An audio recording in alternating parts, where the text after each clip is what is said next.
क्या तुम बता सकते हो कि पिछले जन्म में तुम्हारे किस रिश्तेदार ने तुम्हारे लिए कितना विलाप किया था? नहीं केशव, ये मैं कैसे बता सकता हूं? मुझे तो ये तक याद नहीं कि वो कौन थे। बस जिस तरह तुम अपने पिछले जन्म को भूल गए हो, उसी तरह तुम अपने इस जन्म को भी भूल जाओगे। इस जन्म के रिश्तों का अर्थ तुम्हारे आने वाले जन्म में कुछ भी नहीं रह जाएगा। आज अभिमन्यु को तुम अपना पुत्र समझ रहे हो सकता है पिछले जन्म में वो तुम्हारा पिता रहा हो, या आने वाले जन्म में तुम्हारा महाशत्रु बन जाए।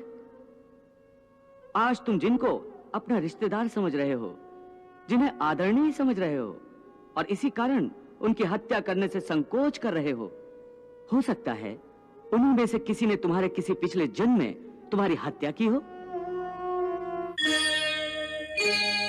मैं तुम्हें समझा रहा हूं कि केवल शरीर मरते हैं, आत्मा नहीं मरती। इसलिए तुम शरीर का मोह त्याग दो, उनकी मृत्यु का शोक त्याग दो, परंतु तुम्हारा मन उस सत्य को मानना नहीं चाहता। तुम ठीक कहते हो केशव, मैं तुम्हारी बात समझता तो हूं, परंतु मेरा मन उसे ग्रहण क्यों नहीं कर रहा? इसका कारण क्या है? इसका कारण है वो जंजीर जो तुम्हारे मन ने अपने ही गिर्द लपेट रखी है। कौन सी जंजीर? रिश्तेदारी की जंजीर, ये नातेदारी का मोह कि ये मेरा भाई है, ये मेरा मामा है, ये मेरा ससुर है, ये पितामह है। तुम ठीक कहते हो कि रिश्ते नातों की जंजीरों ने मुझे चारों तरफ से जकड़ रखा है, परंतु मैं इस जंजीर को कैसे तोड़ दूं? मैंने मान लिया कि ये सारे शरीर नाशवान हैं, परंतु इनके साथ जो मेरे रिश्ते हैं वो तो नाशवान नहीं है, वो तो सच्चे हैं। भीष्म मेरे पितामह हैं, अभिमन्यु मेरा पुत्र है, महाबली भीम मेरा सहोदर भाई है। ये रिश्ते तो सच्चे हैं। भले इन सब के शरीर मर जाएंगे, परंतु इन सब के साथ जो मेरे रिश्ते हैं वो तो नहीं मरेंगे। जैसे आज मेरे पिता महाराज पांडु का शरीर नहीं है, परंतु मेरे पिता आज भी महाराज पांडु हैं। पिता पुत्र का तो वो पवित्र रिश्ता समाप्त नहीं हुआ। इन रिश्तों की पवित्रता पर मैं कैसे प्रहार करूं? शरीर को भूल जाओ, परंतु अपने दादा के रिश्ते पर तीर कैसे चलाऊं? अपने भाई के नाते पर तलवार कैसे उठाऊं? अर्जुन, ये रिश्ते, ये नाते सब इस जन्म के हैं। इस जन्म से पहले या इस जन्म के पश्चात इन रिश्तों का कोई अस्तित्व नहीं रहता। ये काका, मामा, भाई, पुत्र, पितामह पिछले जन्म में कहां थे? तुम्हारे क्या लगते थे? और अगले जन्म में ये क्या होंगे, कहां होंगे? इसका उत्तर है तुम्हारे पास? नहीं केशव।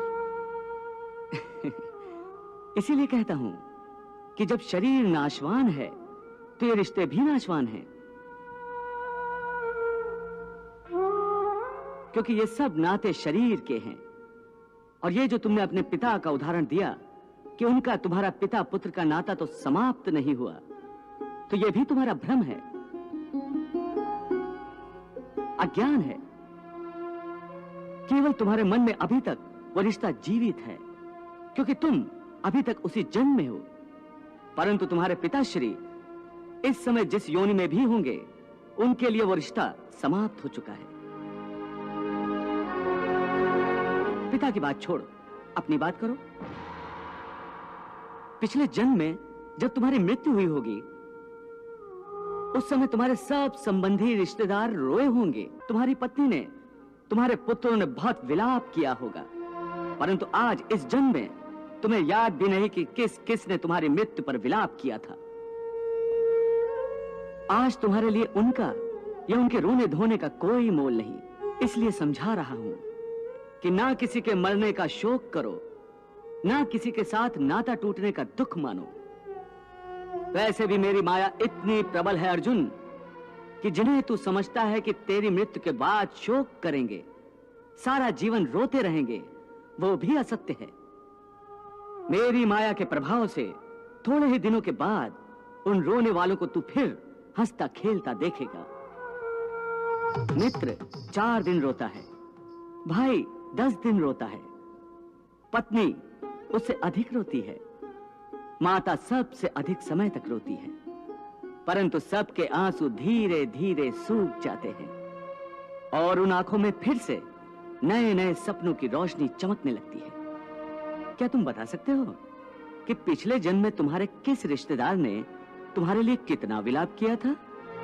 नहीं केशव, ये मैं कैसे बता सकता हूं? मुझे तो ये तक याद नहीं कि वो कौन थे। बस जिस तरह तुम अपने पिछले जन्म को भूल गए हो, उसी तरह तुम अपने इस जन्म को भी भूल जाओगे। इस जन्म के रिश्तों का अर्थ तुम्हारे आने वाले जन्म में कुछ भी नहीं रह जाएगा। आज अभिमन्यु को तुम अपना पुत्र समझ रहे